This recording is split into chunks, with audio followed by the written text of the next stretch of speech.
First spot on their tour, y'all. Like, we're number one. We're the beginning. We're the kickoff. It goes up or down from here. I'd love for it to be the high point. Also, Warhol Kaufman had an intensely difficult time telling you exactly what it is they're gonna do. Is it like, well, you know, I've done like stand-up and performances and other performances, you know, like there's words involved. And I was like, as long as there's words, we're good. Like, that's just bring us your words. I've seen his work. I've experienced his work. It's all done fantastic things to my brain. About to do fantastic things to your brain. But I just want to let you know that one of the conversations we literally just had came up to me and he said, "Damn, there's some writers in Santa Cruz." All right, so let's give respect to those who give respect. Give it up for Warhol Kaufman, y'all. Make some noise.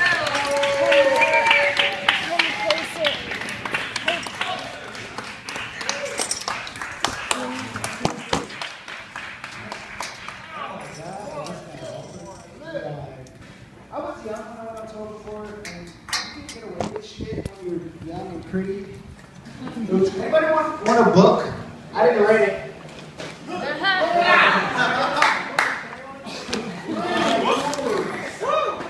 Anybody want a couple movies? That's good. Don't throw the DVDs! They're great. Get him in front!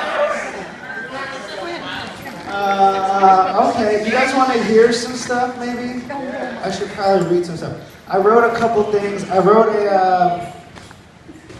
an epic called "The Time Traveler Forgets His Past as He Enters a New Future." So I thought I would maybe read some of that, if you don't mind. Go on. Some of this. I've been spending my days at the factory with the trick-shooting bartender, the sculptor, some few graphic designers and recording artists, this lady masseuse, wayward artists traveling days, hop in the car, partying in the 80s with unknown rappers turned hip-hop stars, bare-breasted, gun-wielding desert kidnappings, psychedelic whiskey-dosed photojournalists, mind-altering powders and pills, farm-grade pharmaceutical plants, gloves and masks, inhaling toxic mildew. And I heard this story about a local rapper gone big, who had a concert or a show in San Jose, an hour from his hometown. In absence of clever detail, all I can remember is he didn't even know where he was. It was so great. Lemon out. 6, A Stranger's Dream. Pagan, anarchist, communist, heretical playwright, they changed the rules about smoking in the streets. But were our streets ever ours? I was too young for neighborhoods and cafe culture. Our front guard bohemians became millionaires as my friends kept getting hit by cars. Perhaps an egg raw, boiled, or rotten. We even found non-objective acts of throwing a successful weapon. There are no minor digressions from a locomotive train track. We speak. I just gotta take a moment to say my friend Z just passed. It's heartbreaking. He's a beautiful artist. If you ever have an opportunity to check it out, Zacchaeus Nice. It's beautiful, beautiful work. We speak of aesthetic like a beautiful woman I married long ago, nothing unintentional, we seek meaning. I remain in the crow's nest reading these words aloud to my wife so she won't leave. When I speak of myself, never know how many hours I've spent not bragging aloud at the blessings in our basket, perhaps a motif. The end of my joint falters and goes unlit, my orange lighter. What some would call a cherry forms itself on the burning end of this glowing, ever warmer cylinder. Above all, know your audience. How are we doing? You guys feeling good? Yeah. We're doing all right. All right, cool. There's more or whatever, but it's too long. I wrote it's like too short to be a novella, but there's this writing exercise that I came up with because I was bored and my leg broke. Hey, how you doing? And so I was like, okay, stories do this thing a lot where they have a character and then the character does stuff. And then the character does other stuff. But like, that's kind of egocentric. So let me try to do it a different way, and I'll just switch characters and see if we can tell the story that way. It's called Cinder.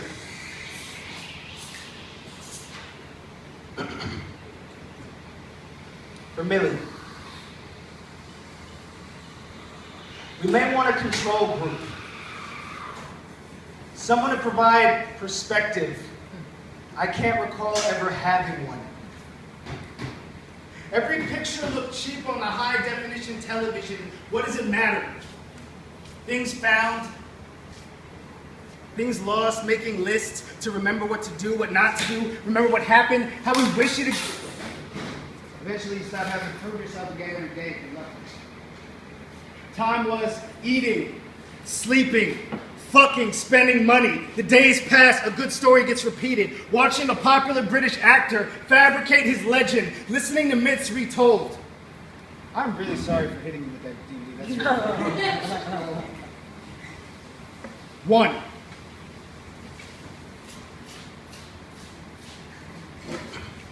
Oh yeah. He sat behind a counter. Thank you. Paper folded and unread in a shop he didn't own. Let's say he liked it. Talking to people, eventually selling things every day. Women came to the shop. People wanted things. He thought about society. He organized the shop and spent his time considering the imaginary, injustice, love. He had never owned any property, never had more than a couple $1,000s. And not for very long, even then, he was unoccupied, which is a form of power. He had a name. But a man is more than a name. A face not entirely different from anyone's face. His clothing had been worn by others. It could have been a Wednesday. 2. She came into the shop casually in a summer dress, the kind that turns translucent in the light. It wasn't summer. But some cities don't notice. Her breasts were small, unprotected, the print faded on her sundress. The guy working the store pretended not to notice. It was one of those stores with a little of everything, nothing new. Even the low-priced items weren't cheap. She was used to making things happen. 3. The door opened easily, spilling light inside. A young girl stood live and on, gazing openly on a bored-looking shop clerk in the doorway. An older gentleman considered the scene. It was perhaps lovely, a delicate mating dance. He had no time for such foolishness. The gentleman stepped back and the door slammed lightly shut. It was November. What some would call an Indian summer. In truth, he had never understood the phrase, Indian summer. No doubt it was some kind of imperial idiom. Language betrayed you if you thought too hard. This was another matter. Jeremiah Plaid was not easily distracted, and his preoccupation at the moment was locating a gift for his wife. Jeremiah thought about his stepfather. Mortimer Salk had buried the dead in this town for 47 years. Even in a family of morticians, that seemed too long to Jeremiah. None of these stores held his interest. Perhaps there could have been an appropriate gift somewhere within one of them. He was unsure. Jeremiah preferred not to consider the dead outside of work hours. His municipal salary required that he dwell on mortality, and he chose not to do so for free. In his musing meander, he had crossed the street and turned down an alley. He was now at the park, passing through its gates and up the stairs. A dingy bag sat upon the stair, but he paid the bag no mind. Anyhow, that bag would not have held his interest. Jeremiah did not gamble. He took no unnecessary chances. Another man's property holds only trouble, and so the bag sat. Jeremiah receded into the distance, cautiously stepping his way up the hill. For several minutes, nobody came by. An earthworm burrowed through the corpse flesh of a nearby mouse. Some few leaves fluttered down from overhead, so to speak. Then a ball came flying off the hill and kept rolling. It bounced into the street. 4. Assuming you weren't there, what kind of ball was it? Most likely not a hacky sack. Would it be a baseball? Anymore? A tennis ball, really? A fucking basketball? Nope. It was a soccer ball. Neon geometric design, regulation size, a little bit scuffed up. You wouldn't call it a kid's ball. And they weren't fucking kids, if you asked them. Who would ask them? Their goddamn principal? Looking to prove himself? There's more, whatever, there's characters. Lovely. Another story. Oh, here's a poem I wrote for my little cousin. Someone who was prepared would have like a stool or something. Poem for Nicholas and Jeremiah for Braden Chase Gross. My living will, spoken from silence, as a letter to my cousin in the gross language of our shrapnel family. Maybe the stars are dying, but everyone is small beneath the evening, kid. If you got a friend, in some building in DC lies a prophet. or a saint, breathing and shitting for the first time without a name, barely met the sun. My little cousin, in the arms of a matriarch, 4 generations of this gross family, Amara, a child of Nicole, born from Belinda, daughter of Janet, 4 daughters who have climbed from one another into this world of morgue and hospital like arson on the wings of silence. And my cousins would set fire to the carpet in our grandmother's basement to burn away the gasoline hours of our childhood. Janet blamed Granddaddy and said he'd be the death of her, and he died one August in the basement, maybe shouting like he always did for quiet. Or for peace, or respect, like so many of our fathers, and with us always overhead, hanging over the dreams of men who only wanted more. And do we always torch our histories? Because this kid was born yesterday, and I already know his future. I never met his father, but his great-granddaddy's name would spark a bar fight. In my family, we don't leave home. But I couldn't stay. Because I was born silent in a gallows of flesh and sterile steel. I told my mother not to love me in languages I couldn't understand. And my cousin doesn't know much more than Sunday. He's a prophet or a saint. His only name is Gross. There's not a lot of us around. But our granddaddy, like whiskey, had a couple kids no one talks about and died a little early. And our grandmother won't say my name, but I never learned to pronounce it anyway. And every day someone else thinks they know me and asks my real name as though I could tell them if I wanted to. Maybe they name me Blessing, but his tongue can't taste the Arabic.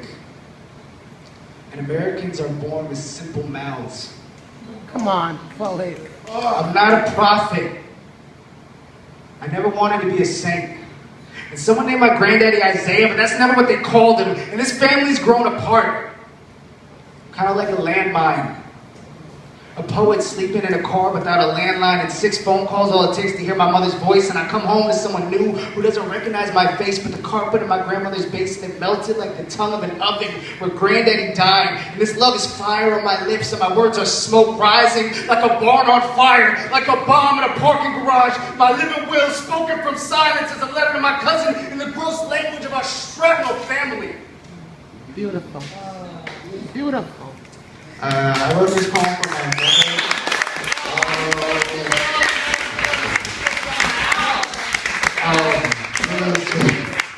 History of a book in the library furnace. I want to find a new story to tell about my mother. Amen. How her song some afternoon bent the light in our living room where she curled into herself to find the warmth of someone else's thoughts, soft, covered, spine-bound, and stitched tight to keep it all together and find home in the warmth of an oven, which held the bread she baked to feed her family, which always disappointed her. And the quite came out how she intended. Cinnamon bread and gingerbread cake, banana bread, French toast. The first meal I ate at 9 a.m. Saturday, woke up to make myself and leave the kitchen. How I left home without a thought. My mother read to me, fed me stories, a banquet, a library. I still feel at home in libraries, stuffed with stories, humming quiet and beside me, waiting to spill. She spoke proper grammar. Good evening, my son. And allowed me to carry you to your crib so you may sleep. No baby talk.